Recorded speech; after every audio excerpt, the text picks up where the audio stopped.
ನಿಮ್ಮಲ್ಲಿ ಅದೆಷ್ಟೋ ಮಂದಿ IAS IPS ಆಗಬೇಕು, ಒಟ್ಟಾರೆ UPSC ಕ್ಲಿಯರ್ ಮಾಡಬೇಕು ಅಂತ ಕನಸು ಕಾಣ್ತಿರ್ತೀರಿ. UPSC ಕ್ಲಿಯರ್ ಮಾಡೋದಕ್ಕೆ ಸರಿಯಾದ ಟೈಮ್ಗೆ ಸರಿಯಾದ ರೀತಿಯ ಕೋಚಿಂಗ್ ಸಿಗಬೇಕು. ಹೀಗಾಗಿ ಉತ್ತಮ ಮಾರ್ಗದರ್ಶನ ನೀಡೋಕೆ ಜನ ಮೆಚ್ಚಿದ IAS ಜ್ಞಾನಿ ಸಂಸ್ಥೆ ರೆಡಿಯಾಗಿದೆ. ಪ್ರಮುಖವಾಗಿ ಪ್ರಿಲಿಮ್ಸ್ ಎಲಿಮಿನೇಷನ್ ಟೆಕ್ನಿಕ್ಸ್ ಮತ್ತು ಮೇನ್ಸ್ ಮೆಂಟಲ್ ಆನ್ಸರ್ ರೈಟಿಂಗ್ ನಲ್ಲಿ ನಿಮ್ಮನ್ನ ಸದೃಢಗೊಳಿಸ್ತಾರೆ. ಒಳ್ಳೆ ಹೆಸರು ಮಾಡ್ತಿರುವಂತಹ ಸಂಸ್ಥೆ ಇದು. ಈಗಲೇ ಈ ವಿಳಾಸದ ಮೂಲಕ ಅವರನ್ನ ಭೇಟಿಯಾಗಬಹುದು ಅಥವಾ ಈ ಕೆಳಗಿನ ನಂಬರ್ಗೆ ಕಾಲ್ ಮಾಡಬಹುದು. ಬಂಧುಗಳೇ ನಮಸ್ಕಾರ, ಹೇಗಿದ್ರೆ ನೀವೆಲ್ಲರೂ? ನಾನು ಸುಬ್ರಹ್ಮಣ್ಯ ಎಸ್ ಹಂಡಿಗೆ. ಬಂಧುಗಳೇ, ಸದ್ಯ ಇಡೀ ಜಗತ್ತಿನಲ್ಲಿ ವಿಪರೀತ ಸದ್ದು ಮಾಡ್ತಿರುವ ಒಂದು ಹೆಸರು ಅಂದ್ರೆ ಜೆಫ್ರಿ ಎಪ್ಸ್ಟೀನ್ ಎನ್ನುವಂತ ಹೆಸರು. ಹೆಣ್ಣು ಮಕ್ಕಳ ಪಾಲಿನ ರಾಕ್ಷಸ, ಶಿಶುಕಾಮಿ, ಇನ್ನು ಏನೇನು ಹೇಳೋದಿಕ್ ಸಾಧ್ಯವೋ ಎಲ್ಲವನ್ನೂ ಕೂಡ ಹೇಳಬಹುದು. ಎಷ್ಟರ ಮಟ್ಟಿಗೆ ಈ ಹೆಸರು ಸದ್ದು ಮಾಡ್ತಾ ಇದೆ ಅಂದ್ರೆ 10ಕ್ಕೂ ಹೆಚ್ಚು ದೇಶಗಳಲ್ಲಿ ಅಲ್ಲಿನ ರಾಜಕಾರಣಿಗಳಿಗೆ, ಸೆಲೆಬ್ರಿಟಿಗಳಿಗೆ, ಉದ್ಯಮಿಗಳಿಗೆ ಈ ಹೆಸರು ಇದೀಗ ನಡುಕವನ್ನ ಹುಟ್ಟಿಸಿದೆ. ಆತನ ಜೊತೆಗೆ ಸಂಪರ್ಕದಲ್ಲಿ ಇದ್ದಂಥವರು ಅಥವಾ ಪರೋಕ್ಷವಾಗಿ ಆತನ ಜೊತೆಗೆ ಇದ್ದಂಥವರು ಅಥವಾ ಆತನಿಂದ ಸಹಾಯ ಪಡೆದಂಥವರಿಗೂ ಕೂಡ ಇದೀಗ ಆತಂಕ ಶುರುವಾಗಿದೆ. ಸದ್ಯ ಅದು ಎಲ್ಲಿವರೆಗೆ ಹೋಗಿದೆ ಅಂದ್ರೆ ಬ್ರಿಟನ್ ಪ್ರಧಾನಿ ಯಾವುದೇ ಕ್ಷಣದಲ್ಲಿ ರಾಜೀನಾಮೆ ಕೊಡಬಹುದು ಎನ್ನುವ ಹಂತಕ್ಕೆ ಹೋಗಿದೆ. ಅಷ್ಟು ಮಾತ್ರ ಅಲ್ಲ, ನೈತಿಕ ಹೊಣೆಯನ್ನ ಹೊತ್ತು ಬ್ರಿಟನ್ನ 3 ಉನ್ನತ ಮಟ್ಟದ ಅಧಿಕಾರಿಗಳು ಕೂಡ ಇದೀಗ ರಾಜೀನಾಮೆಯನ್ನ ಕೊಟ್ಟಿದ್ದಾರೆ. ಇನ್ನು ಏನೇನಾಗುತ್ತೋ ಗೊತ್ತಿಲ್ಲ ಬ್ರಿಟನ್ನಲ್ಲಿ. ಇದು ಕೇವಲ ಬ್ರಿಟನ್ ಒಂದರ ಪರಿಸ್ಥಿತಿ ಅಲ್ಲ, ಬೇರೆ ಬೇರೆ ಕಡೆಗಳಲ್ಲೂ ಇಂಥದ್ದೇ ಸ್ಥಿತಿ ಇದೆ. ಆದರೆ ಓರ್ವ ವ್ಯಕ್ತಿ ಮಾತ್ರ ಬಂಡತನವನ್ನ ಮೆರಿತಾ ಇದ್ದಾರೆ, ಯಾವುದಕ್ಕೂ ಕೂಡ ತಲೆ ಕೆಡಿಸ್ಕೊಳ್ತಾ ಇಲ್ಲ. ಆ ವ್ಯಕ್ತಿ ಯಾರು ಅಂದ್ರೆ ಅಮೆರಿಕ ಅಧ್ಯಕ್ಷ ಆಗಿರುವಂತಹ ಡೊನಾಲ್ಡ್ ಟ್ರಂಪ್. ಹೆಚ್ಚು ಕಡಿಮೆ 38,000 ಫೈಲ್ಗಳಲ್ಲಿ ಡೊನಾಲ್ಡ್ ಟ್ರಂಪ್ ಹೆಸರಿದೆ. ಡೊನಾಲ್ಡ್ ಟ್ರಂಪ್ ಹಾಗೆ ಜೆಫ್ರಿ ಎಪ್ಸ್ಟೀನ್ ಪರಸ್ಪರ 8 ಬಾರಿ ಭೇಟಿಯಾಗಿದ್ದಾರೆ. ಅವರಿಬ್ಬರ ನಡುವೆ ವಿಪರೀತವಾದಂತಹ ಆತ್ಮೀಯತೆ ಇತ್ತು ಎನ್ನುವಂತ ಸಂಗತಿ ಜಗಜ್ಜಾಹೀರಾಗಿದೆ. ಹಾಗೆ ಜೆಫ್ರಿ ಎಪ್ಸ್ಟೀನ್ ಆ ಕರಾಳ ದಂಧೆ ಏನಿದೆ, ಆ ದಂಧೆಯಲ್ಲಿ ಡೊನಾಲ್ಡ್ ಟ್ರಂಪ್ ಭಾಗಿಯ ಬಗ್ಗೆಯೂ ಕೂಡ ಒಂದಷ್ಟು ಸಂಶಯ ಇದೆ. ಆದರೆ ಡೊನಾಲ್ಡ್ ಟ್ರಂಪ್ ಮಾತ್ರ ತಲೆ ಕೆಡಿಸ್ಕೊಳ್ತಾ ಇಲ್ಲ. ಆದರೆ ಯಾರ್ಯಾರಿಗೆ ಸ್ವಲ್ಪ ಮಟ್ಟಿಗೆ ಈ ನೈತಿಕತೆ ಮತ್ತೊಂದು ಮಗದೊಂದು ಅಂತ ಇರುತ್ತೋ ಅವರೆಲ್ಲರೂ ಕೂಡ ಇದೀಗ ಆತಂಕಕ್ಕೆ ಒಳಗಾಗಿದ್ದಾರೆ. ಬಂಧುಗಳೇ, ಈ ವಿಡಿಯೋದಲ್ಲಿ ಸದ್ಯ ಎಪ್ಸ್ಟೀನ್ ಫೈಲ್ಗೆ ಸಂಬಂಧಪಟ್ಟ ಹಾಗೆ ಏನೆಲ್ಲ ಬೆಳವಣಿಗೆ ಆಗ್ತಿದೆ ಅನ್ನೋದನ್ನು ಗಮನಿಸ್ತಾ ಹೋಗೋಣ. ನೀವೆಲ್ಲರೂ ಕೂಡ ಗಮನಿಸಲೇಬೇಕಾಗಿರುವಂತಹ ವಿಚಾರ ಇದು. ಎಪ್ಸ್ಟೀನ್ ಯಾರು ಅನ್ನೋದನ್ನ ಹಿಂದಿನ ವಿಡಿಯೋದಲ್ಲಿ ಎಕ್ಸ್ಪ್ಲೇನ್ ಮಾಡಿದ್ದೇನೆ. ಇಲ್ಲಿ ಚುಟುಕಾಗಿ ಹೇಳಿ ಅದಾದ ಬಳಿಕ ಭಾರತ ಮತ್ತು ಎಪ್ಸ್ಟೀನ್ ಫೈಲ್ ಅದರ ನಡುವಿನ ಲಿಂಕ್ ಏನು ಅದನ್ನ ಗಮನಿಸಿ, ಅದಾದ ನಂತರ ಬ್ರಿಟನ್ನಲ್ಲಿ ಆಗ್ತಿರುವಂತಹ ಸದ್ಯದ ಬೆಳವಣಿಗೆಯ ವಿಚಾರಕ್ಕೆ ಬರೋಣ. ಬಂಧುಗಳೇ, ಎಪ್ಸ್ಟೀನ್ ಫೈಲ್ ಹೊರಬಂದಿದ್ದು ಹೇಗೆ ಅನ್ನೋದು ನಿಮ್ಮೆಲ್ಲರಿಗೂ ಕೂಡ ಗೊತ್ತಾಯಿದೆ. ಅಮೆರಿಕ ನ್ಯಾಯಾಂಗದ ಮೂಲಕ ಅದು ಹೊರಗಡೆ ಬಂತು. ಡೊನಾಲ್ಡ್ ಟ್ರಂಪ್ಗೆ ಬಿಟ್ಟಿದ್ರೆ ಅದು ಹೊರಗಡೆ ಯಾವ ಕಾರಣಕ್ಕೂ ಬರ್ತಾ ಇರಲಿಲ್ಲ. ಹೆಚ್ಚು ಕಡಿಮೆ 30 ಲಕ್ಷ ಪುಟಗಳ ದಾಖಲೆ. ಅದರಲ್ಲಿ ಸಾಕಷ್ಟು ರಾಜಕಾರಣಿಗಳು, ಉದ್ಯಮಿಗಳು, ಸೆಲೆಬ್ರಿಟಿಗಳು, ಹೀಗೆ ಬೇಕಾದಷ್ಟು ಮಂದಿಯ ಹೆಸರೆಲ್ಲವೂ ಕೂಡ ಇದೆ. ಜನವರಿ 30ನೇ ತಾರೀಕು ಇದು ಹೊರಗಡೆ ಬರ್ತಾ ಇದ್ದ ಹಾಗೆ ಇಡೀ ಜಗತ್ತಿನಲ್ಲಿ ಒಂದು ರೀತಿಯಾದಂಥ ತಲ್ಲಣ, ಸಂಚಲನವೇ ಸೃಷ್ಟಿ ಆಗಿದೆ ಅಂದ್ರೂ ಕೂಡ ತಪ್ಪಾಗ್ಲಿಕ್ಕಿಲ್ಲ. ಈ ಎಪ್ಸ್ಟೀನ್ನಿಂದಾಗಿ ಬಂಧುಗಳೇ ಹೆಚ್ಚು ಕಡಿಮೆ ಯಾಕೆ ಈ ತರನ ರಾಕ್ಷಸ ಅಂತಿದ್ದೀವಿ ಅಂದ್ರೆ 1,000 ಮಹಿಳೆಯರು ಶೋಷಣೆಗೆ ಒಳಗಾಗಿದ್ದಾರೆ. ಅದರಲ್ಲಿ ಸಾಕಷ್ಟು ಅಥವಾ ಬಹುತೇಕರು ಅಪ್ರಾಪ್ತ ಹೆಣ್ಣುಮಕ್ಕಳು, 12 ವರ್ಷ, 14 ವರ್ಷ, 16 ವರ್ಷದ ಹೆಣ್ಣುಮಕ್ಕಳು ಕೂಡ ಈತನಿಂದ ಅನುಭವಿಸಬಾರದಂತ ನರಕವನ್ನ ಅವರೆಲ್ಲರೂ ಕೂಡ ಅನುಭವಿಸಿ ಬಿಟ್ಟಿದ್ದಾರೆ. ಎಪ್ಸ್ಟೀನ್ ಯಾರು ಅಂದ್ರೆ ಮೂಲತಃ ಅಮೆರಿಕದ ನ್ಯೂಯಾರ್ಕ್ನವನು. ಒಂದು ಶಾಲೆಯಲ್ಲಿ ಆತ ಟೀಚರ್ ಆಗಿ ಕೆಲಸ ಮಾಡ್ತಿರ್ತಾನೆ. ಅಲ್ಲಿಂದ ಆತನನ್ನ ಹೊರಗಡೆ ಹಾಕ್ತಾರೆ.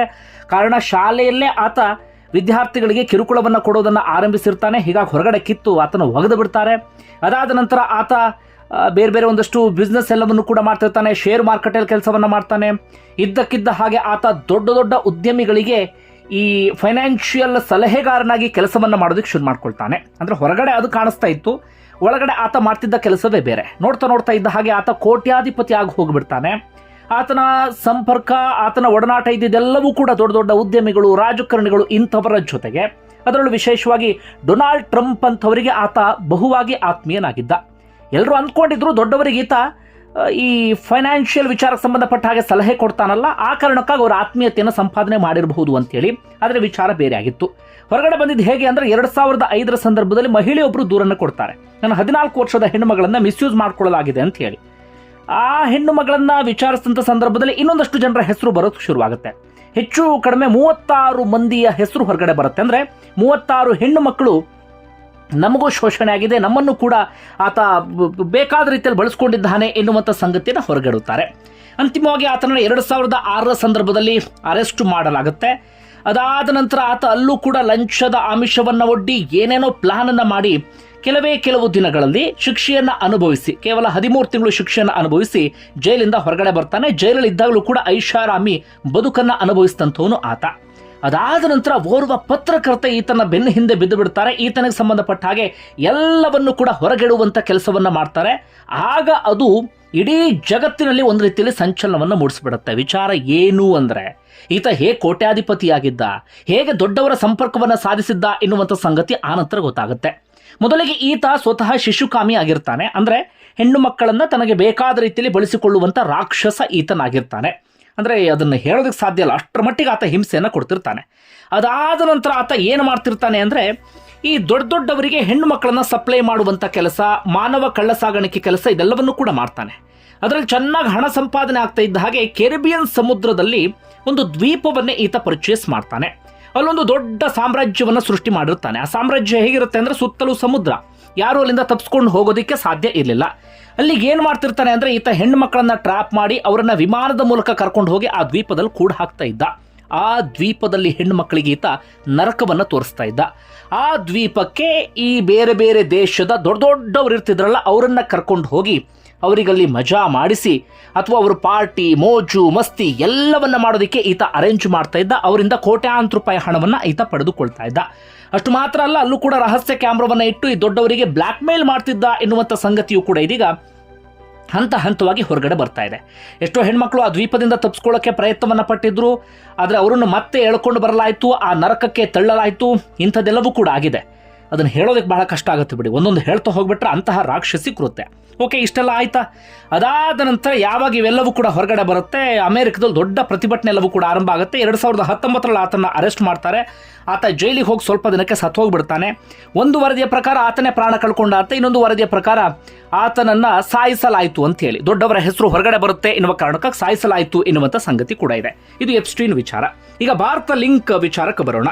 ಯಾಕೆ ಭಾರತದಲ್ಲೂ ಕೂಡ ವಿಚಾರ ಸದ್ದು ಮಾಡ್ತಿದೆ ಅಂತ. ಮೊದಲಿಗೆ ಪ್ರಧಾನಿ ನರೇಂದ್ರ ಮೋದಿಯ ಹೆಸರು ನಿಮ್ಮೆಲ್ಲರಿಗೂ ಕೂಡ ಗೊತ್ತಾಯಿದೆ.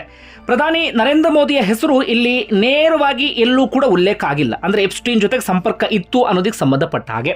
ಆದರೆ ಏನಾಗಿದೆ ಅಂದರೆ, ಎಪ್ಸ್ಟೀನ್ ಏನು ಮಾಡ್ತಾನೆ ಅಂದರೆ, ಒಬ್ರಿಗೆ ಮೇಲನ್ನು ಮಾಡಿರ್ತಾನೆ, ಕತಾರ್ ಮೂಲದ ಯಾರೋ ಅಧಿಕಾರಿಗೆ.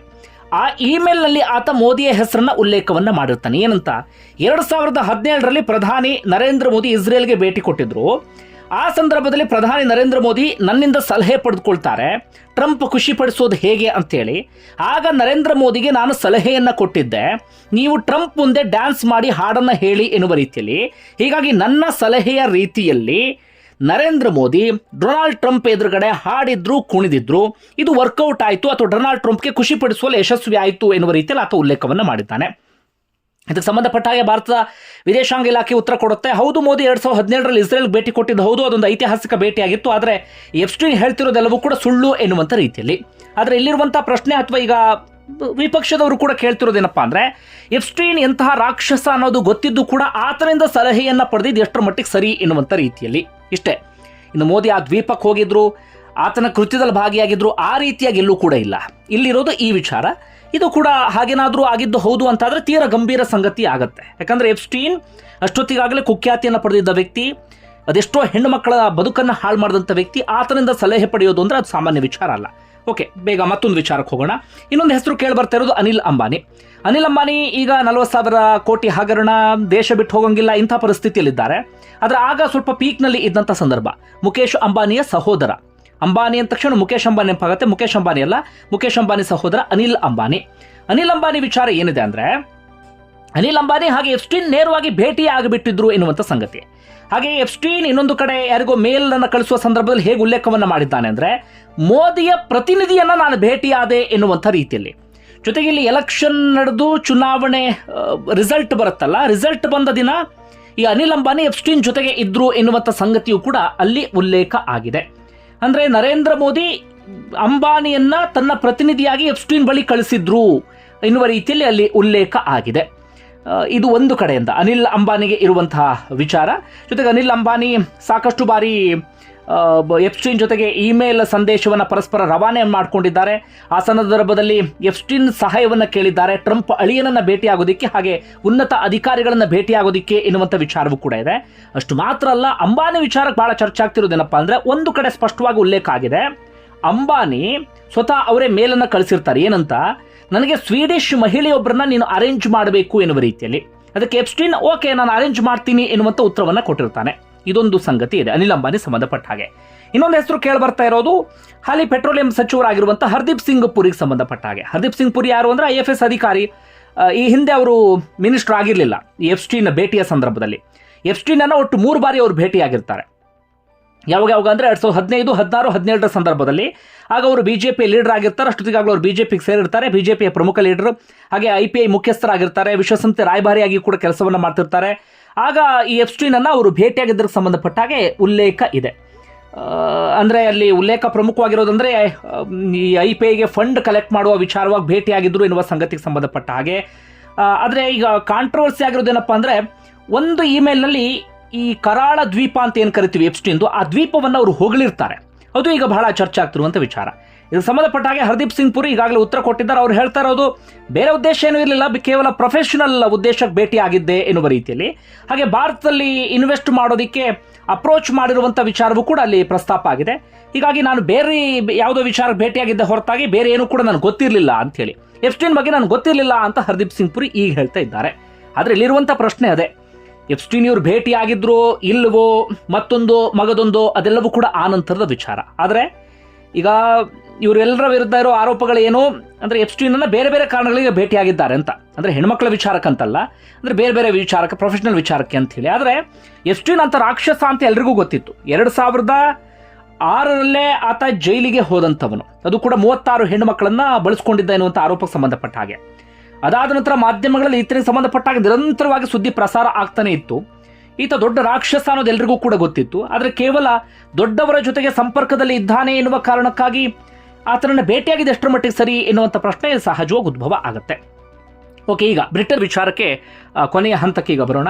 ಬ್ರಿಟನ್ನಲ್ಲಿ ಏನಾಗಿದೆ ಅಂದರೆ, ಅಲ್ಲಿನ ಪ್ರಧಾನಿ ನೇರವಾದಂಥ ಸಂಪರ್ಕ ಇಲ್ಲ.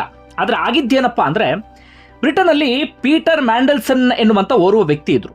ಅವರಿಗೆ ಬ್ರಿಟನ್ ಪ್ರಧಾನಿ ಕೀರ್ ಸ್ಟಾರ್ಮರ್ ಏನು ಮಾಡ್ತಾರೆ ಅಂದರೆ, ಉನ್ನತ ಹುದ್ದೆಗಳನ್ನು ನೀಡ್ತಾರೆ. ಪ್ರಮುಖವಾಗಿ 2024 ಅಮೆರಿಕದಲ್ಲಿ ಬ್ರಿಟನ್ ರಾಯಭಾರಿಯಾಗಿ ನೇಮಕವನ್ನು ಮಾಡ್ತಾರೆ.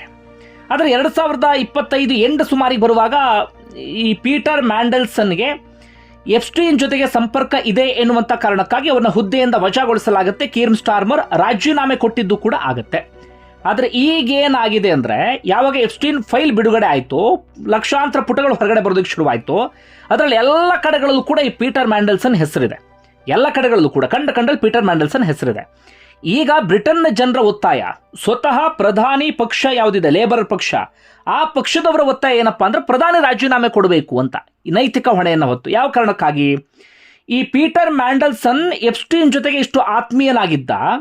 ಎಫ್ಸ್ಟೀನ್ ಜೊತೆಗಿನ ಬಹುತೇಕ ಎಲ್ಲ ವಿಚಾರದಲ್ಲೂ ಕೂಡ ಮ್ಯಾಂಡೆಲ್ಸನ್ಗೆ ಸಂಪರ್ಕ ಇತ್ತು.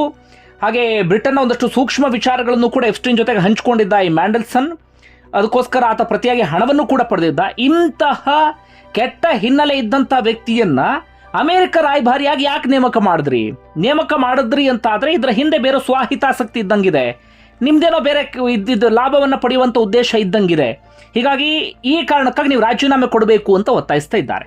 ಸದ್ಯಕ್ಕೆ ಏನಾಗಿದೆ ಅಂದರೆ, ಇದೇ ವಿಚಾರಕ್ಕೆ ಸಂಬಂಧಪಟ್ಟಾಗಿ 2 ಉನ್ನತ ಮಟ್ಟದ ಅಧಿಕಾರಿಗಳು ರಾಜೀನಾಮೆ ಕೊಟ್ಟಾಗಿದೆ. ಈ ಕೊನೆಯದಾಗಿರೋದು ಕೀರ್ ಸ್ಟಾರ್ಮರ್ ಮಾತ್ರ. ಯಾವುದೇ ಕ್ಷಣದಲ್ಲಿ ರಾಜೀನಾಮೆ ಕೊಡಬಹುದು ಎನ್ನುವಂಥ ಮಾತುಗಳು ಕೇಳಿಬರ್ತಾ ಇದೆ. ಒಂದು ವೇಳೆ ನಿಮಗೆ ಅಷ್ಟೇ ಕಮೆಂಟ್ ಬಾಕ್ಸ್ ಮೆನ್ಷನ್ ಮಾಡಿ. ಧನ್ಯವಾದ ವಿಡಿಯೋ ನೋಡೋದಕ್ಕಾಗಿ.